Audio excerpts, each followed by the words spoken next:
Welcome to the Human Capital Innovations Podcast, your go-to source for personal, professional, and organizational growth and development. We hope you tune in often for all things people management, organizational development and change, organizational leadership, and social impact related. Maximize your personal and organizational potential with Human Capital Innovations Podcast.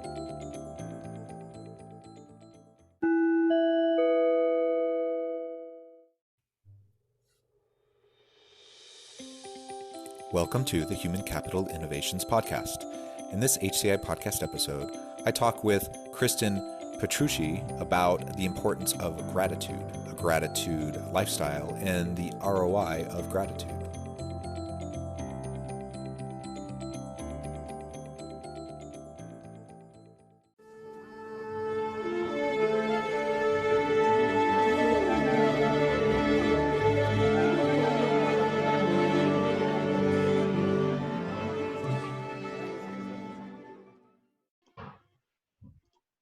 Kristin Petrucci, welcome to the Human Capital Innovations Podcast. Thank you. I'm so excited to be here today. I'm really excited that we got connected. When I saw your background and your profile, I thought, wow, this is something that will be a really great discussion. And then we had to schedule it out a few weeks because we were both very busy. And so I've been looking forward to this conversation for a long time. Me too. It's been interesting to juggle everything around being a stay-at-home mom and an entrepreneur as well. Yeah, for sure. So before we get started with our discussion, I did want to share with the listeners your bio and then give you a chance to add anything that you would like to add by way of introduction. Kristin received her postgraduate positive psychology training from the University of Utah. It helped save her life after suffering from brain trauma and damage in March of 2016. Known as the mindset architect, she is mother of 5 children, a transformational speaker, corporate mindfulness consultant, and executive coach. Her main focus is to build a victory mindset, incorporating micro practices, gratitude, wonder, and connection, helping others thrive, not just survive. She practices a gratitude lifestyle and is the author of Daily Reflections, Therapeutic Gratitude Practice Journal, host of Gratitude Stories, founder of KP Speaks, and co-founder of Women's Soul Summit.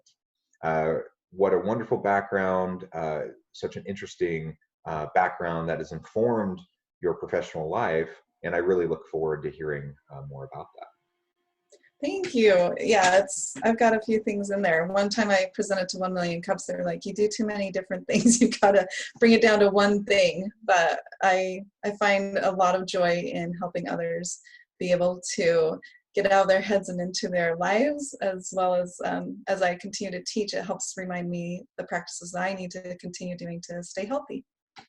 I love that. And I'm guilty of the same thing. I have my fingers in like 1,000 pies at once. And sometimes people tell me I should just focus, but I think you do what you do, and everyone functions differently. So more power to you. Thank you. Well, good. Anything you would like to add by way of introduction before we launch in? I just, it says that I live a gratitude lifestyle, and it's literally the thing that keeps me going every day. And I'm really excited to dive into why gratitude can be so powerful, as well as wonder and connection. Awesome. Well, so let's start with that.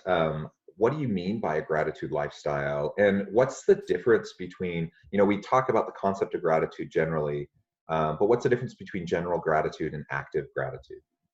That's a fabulous question. A lot of people feel like they're grateful, or they're leading a gratitude life by doing their list of, their gratitude list every night, or hopefully at least every night, by just writing those 3 things down and then done and out the door. And an active gratitude is something where you bring it in viscerally. So as you are going through the day, you think of something you're grateful for, you take in a deep breath, and you're able to connect that to your emotions and your body. And it starts becoming a mindset instead of just a list of something that you're supposed to do to be grateful. So what does that look like for you as you're trying to live an active gratitude lifestyle? So for me, in the mornings, let's say things are going absolutely insane because right now I have 3 littles at my house, and I'm starting to get into maybe a mode of, oh, this is really hard, or I'm so tired. I actually will stop myself. I'll take a very deep breath and I will think, I'm so grateful to be able to have these children. I'm so grateful to be a mom. And I will think about one of those memories or one of those moments where I have felt so much love and so much gratitude for my children. And it helps break that negative thought cycle. And it goes even deeper than just that. You can do that with even the sheets on your bed. So you might get into bed, you're like, oh, I'm so grateful I'm in bed. And you can think, so grateful for these comfy, cozy sheets. And then you start going into the thought of how those sheets actually were able to get onto your bed. So I'm grateful for my job. I'm thankful for those people that raised the cotton. I'm grateful for those who farmed it, the ones who sewed it. And so you start thinking about how you're able to get to that point of having sheets on your bed. And it just starts becoming a mindset and an active gratitude lifestyle. You start seeing how many things come into play for you to be able to have the life that you have.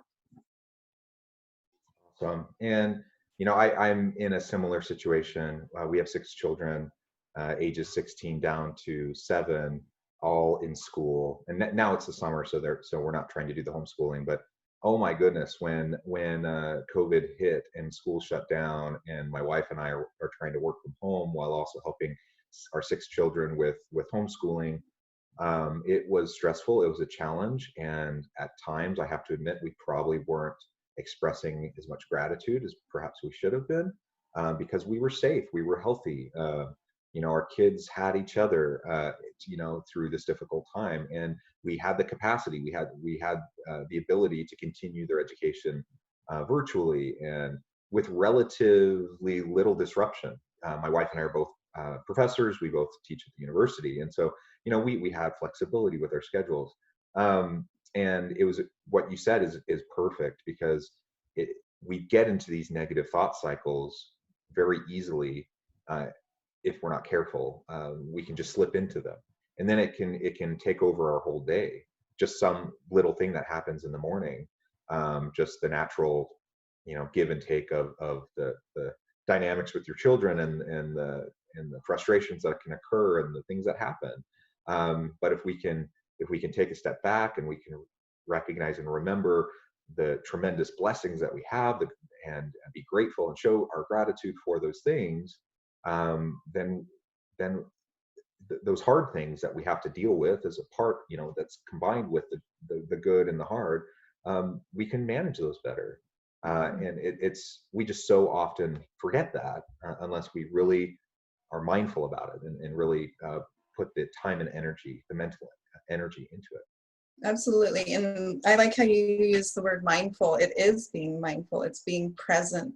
A lot of times we get caught up in what's going to happen in the future, or something that happened in the past, and we ruminate, which I know maybe a lot of people know what that means mentally, to ruminate, to have that thought going over and over in your mind. But it comes from cattle, from what cows do with their food. So they'll swallow it, then they burp it back up into their mouth, and then they chew the cud. I know the name cud just because I grew up kind of on a farm setting, but they'll chew their cud, and then they swallow it back, and then they bring it back up and chew it again.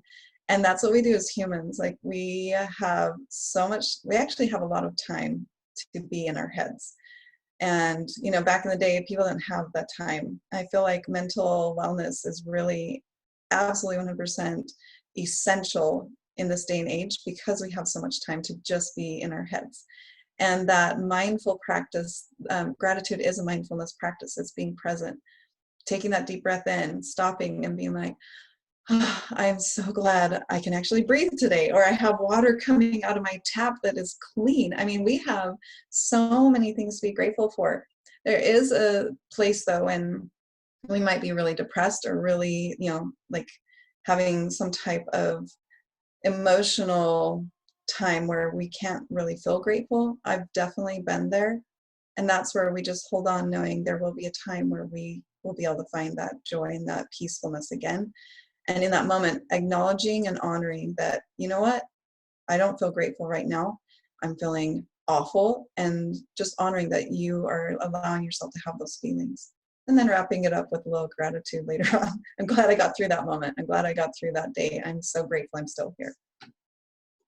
Yeah, I think we certainly want to acknowledge that there are legitimate mental health challenges that require um, the assistance of a mental health professional, and medications at times.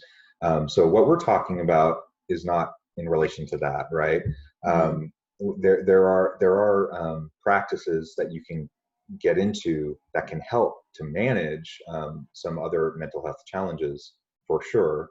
But there are things that, I'm a believer that most people would probably benefit from seeing a counselor. Um, just because it allows you the opportunity to be self-reflexive and to really be aware of what's going on inside of you. And some people are really good at that naturally. Other people, they kind of bottle stuff up and they're not really good at that. So I think most people would probably benefit from that, and particularly if you're dealing with trauma, depression, and extreme anxiety, those sorts of things. Yeah, absolutely. People should reach out for help. Yeah. What we're talking about is more the day to day, though, right?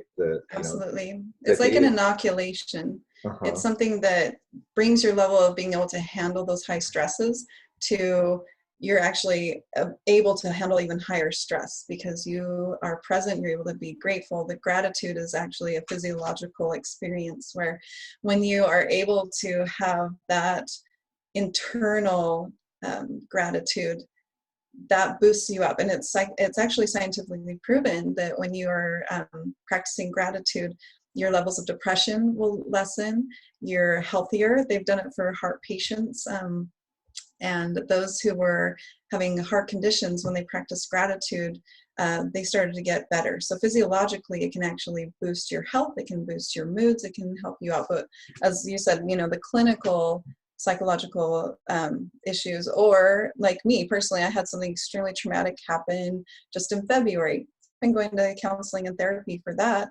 because there's certain things that I need to talk through with a therapist. I'm still practicing my gratitude. I'm here because I practice what I teach and share. If I didn't practice gratitude, I already know I wouldn't be here anymore. Yeah, thank you, and thank you for being vulnerable and sharing that. I think things are better now than they were in the past in terms of the social stigma around mental health issues, but there's still a stigma, and so it's good for us to be able to talk about it and be open about it. And I absolutely agree that not only is there a lot of science behind what you just said, but my own personal experience as well has been that life is hard. Like there's a lot of awesome things that come at you in life. So many things that you can bask in the joy and the peace and those all those good things. But there are really hard things that come too, and I don't think anyone is immune from those hard things. And so it's a matter about how we frame it in our mind. And if I'm facing a whole slew of hard things consecutively, that's where you're at the most risk for starting to slip into these negative thought practices that can really just drive you down. And so I kind of joke with my wife, that I tend to kind of play devil's advocate, and like if I'm really facing a hard thing, one of my kind of mental tricks that I play is I just think of, well, what if like the worst possible case scenario were to occur with this situation? What would that look like? And I start to really think about that. I'm like, well, worst case scenario, maybe I lose my job. Okay, I still have my wife, I still have my kids. We still, we have this, and this. We have all these great things in our life, and we'll be just fine, And so as I kind of go through that process, in my mind, what that is it's really me just showing my gratitude for what I do have, and recognizing that I can roll with the punches, and bad things will happen sometimes, and good things will happen sometimes, and you try to learn from all of it as it happens.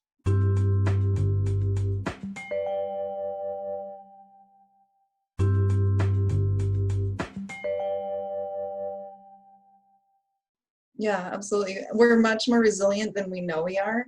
And one thing I really loved learning from my yoga therapist, Soraya, I want to call her Hoffman, she's married now. But one of the questions she would teach us was, instead of what if, even if. So what if, instead of like, what if my house, I end up losing my house? Instead, it's even if I lose my house, I will be able to such and such and such. It's been very helpful for me personally to reframe that question. In positive psychology, we had a practice called the worry wart. So that's pretty much what you do. You go to the worst case scenario, and then if we implement instead of what if, we say, even if all these things happen, I lose my house, I lose my job, then I'll be able to do this. And that way it kind of takes that deep, that huge pressure of, if I lose my job, then I'm gonna, and you start going to that rumination and that high state of stress in your mind. Everything you think, your body actually physiologically feels. So Marissa Peer, she's a psychologist and she does self-hypnosis. She uses this example a lot when she does big presentations. She'll ask everyone to imagine a lemon, like she has a juicy lemon in her hand, and you're going to just take a bite of that lemon. Now, John, what happened to you when, if you were imagining that lemon?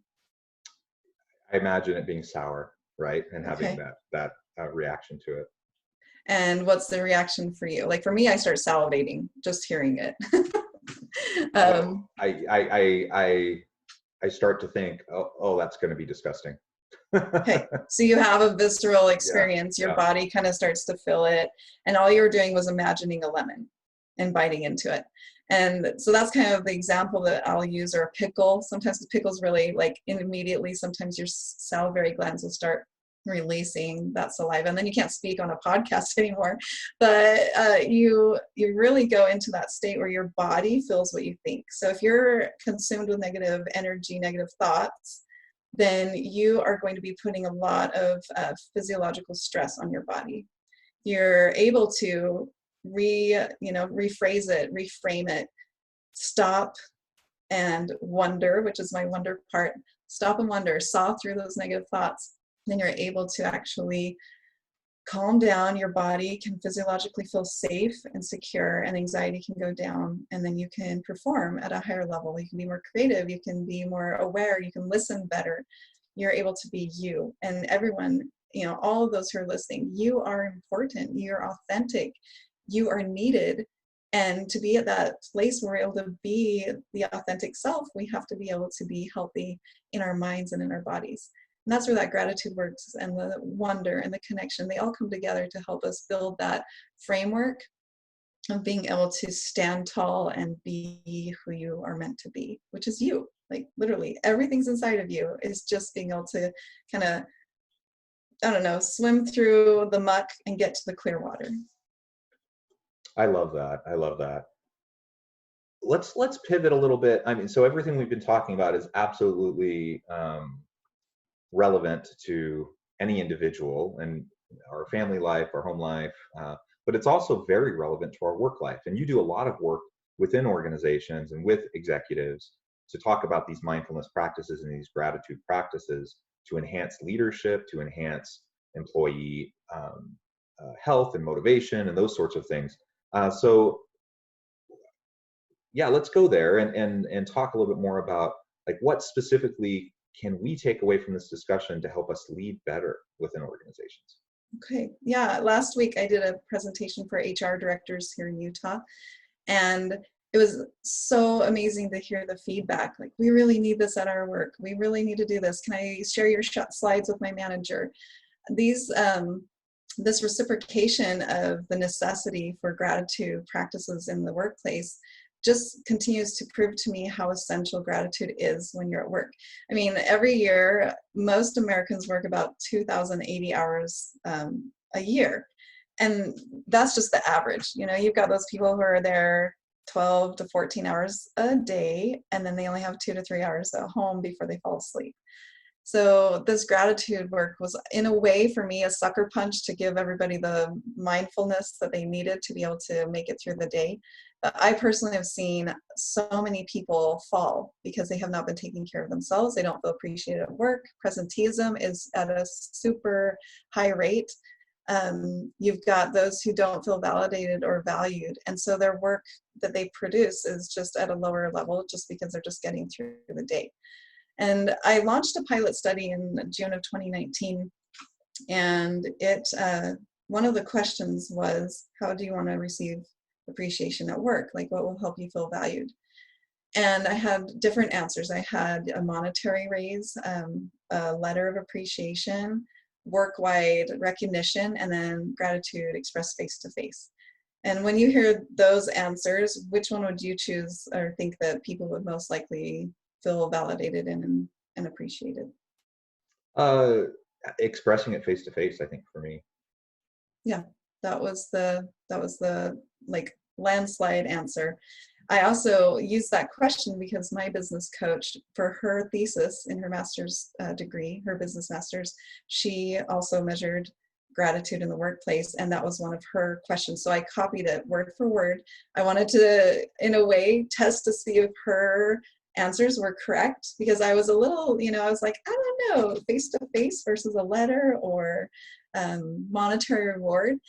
And my results were completely in line with her results. So we have 2 studies now that have shown like people just want to be seen.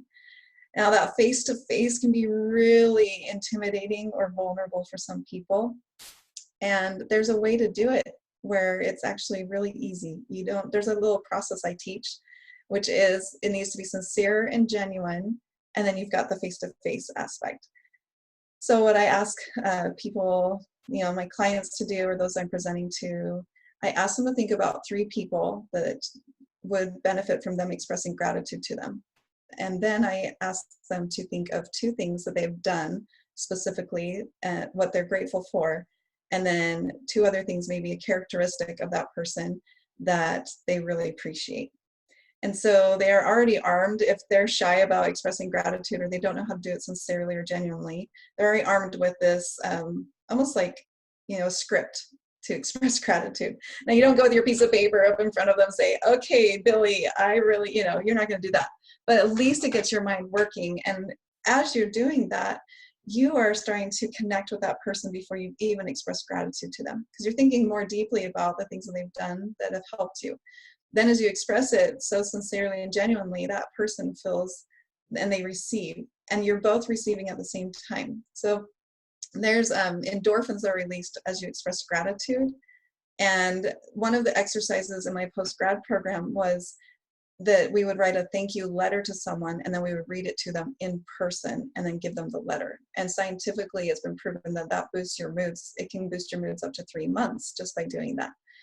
And so this is a kind of a little way to do that, where you're not writing a letter, it's not as awkward, but you are going to that person and in a way doing a little short memo of that gratitude letter.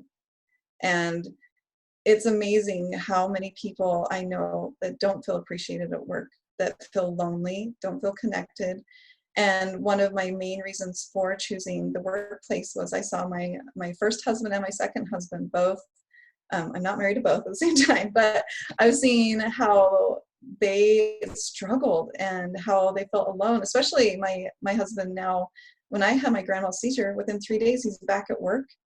Nobody knows that his family is at home, and his wife can't drive. His wife's not even present, really. She's just completely gone, and he's there needing to perform. How amazing would it have been if someone would have connected with him and just said, we're so glad you're here, and you really matter. And the way that you teach, he was a professor at the time, the way that you teach is really creating so much feedback that's positive from the students. Something genuine, sincere, but just that, when I've interviewed the professionals that I have, executives and businessmen and women, one of the things that I ask is, who's expressed gratitude to you face to face, and how did it affect your life? Some of them go back 4 to 6 years and say, this moment, this person said something to me and expressed gratitude. And anytime I feel down or think that I want to give up, I think about that moment and it keeps me going. So that's how powerful an expression of sincere and genuine gratitude can be. I love everything you said there, and it is so powerful. And I love it. And it's also kind of sad. It's sad that you would be going back 6 years to think of an example where that is that meaningful to you. Like, why it's not hard. It doesn't cost us anything. Maybe just a little bit of time and a little bit of intentionality. But if we're just free and generous with our praise and with our gratitude and saying thank you to people and giving positive feedback, it doesn't cost us anything. It engenders trust, it engenders a stronger relationship, and it has a powerful impact on them. And if I'm a leader, there's no reason why I can't be doing those genuine acts on a regular basis, so that people are feeling lifted up continually. And if I want to have a really productive, high motivation type of a workplace with employees that feel empowered and are able to do their best work, it's one of the simplest things that I can engage in as a management and a leadership practice to help create that environment. Do you have a sense of why it doesn't happen more? I do. I personally struggled with face-to-face expressions of sincerity or gratitude for a long time. And it's just about that vulnerable, authentic, being that person that is, in a way, you feel like you're sacrificing something of your privacy or sacrificing looking like a fool in front of someone else. But once you start this process of expressing gratitude sincerely and genuinely, you become so good at it. It becomes a natural thing that you just do. And I have a sister-in-law who is, she's always been like that. She's the favorite of everybody. Everyone loves her. Why? Because she tells them who they are and what she sees about them and what she's grateful for. So she connects with so many people on a higher level. And I've been able to get, it's extremely comfortable for me now to be able to look at someone and tell them, thank you, and you've done this for me. And the reciprocation of that person, sometimes they feel awkward, but once you get used to just saying, thank you, that meant so much to me, or thank you so much. Just being able to reciprocate that gratitude, I mean, it's so powerful. And like you said, it doesn't even take 10 seconds. It's just, the tops is like 2 minutes. That's so much less than having to write a memo and then send it or get something approved and get this little prize approved for this person. It's literally just going and saying to their face, thank you for being here. You lighten up this room and your skills are absolutely necessary. And thank you for being on top of that memo I sent you the other day. Done. And there are studies about the ROI of gratitude. And that's something else that I like to share is, there was a study of 23,000 people in the workforce, and they were at all these different jobs. And those who received appreciation at least 4 times a week, regardless of where they worked, they loved their job because they felt valued and they felt seen. And I'm putting the valued and seen in. That wasn't in part, but that's what I interpret it as, is they feel like they belong. And that's what we are as human beings looking for, is a place to belong, a place to connect. It's innate in us. We're herd animals in a way. We want to belong. Yeah. So we all strive for meaning and purpose and connection. And so we shouldn't suppress kind thoughts. We should open them freely, share them freely and openly. We're about out of time, but I really appreciate this discussion. And I want to give you a chance to share with the listeners how they can learn more about you and get in touch with you. Thank you. Well, I just want to thank you, John, first of all, for giving me this opportunity. Gratitude is absolutely essential and 100% powerful, and it's abundant. So the more you share, the more you receive.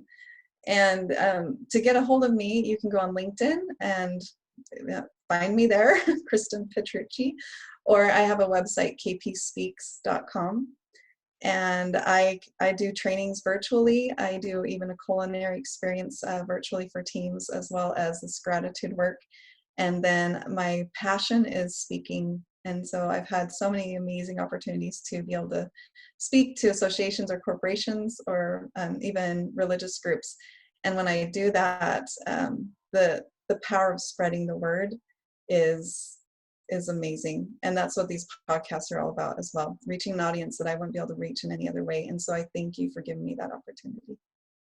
Thank you. And I encourage listeners to reach out to Kristin. It has been a really great discussion, and perhaps we can have the opportunity to continue this at some time in the future. That would be amazing. Thank you. Thank you. I hope everyone has a wonderful rest of their week, and stay healthy and safe. Thank you.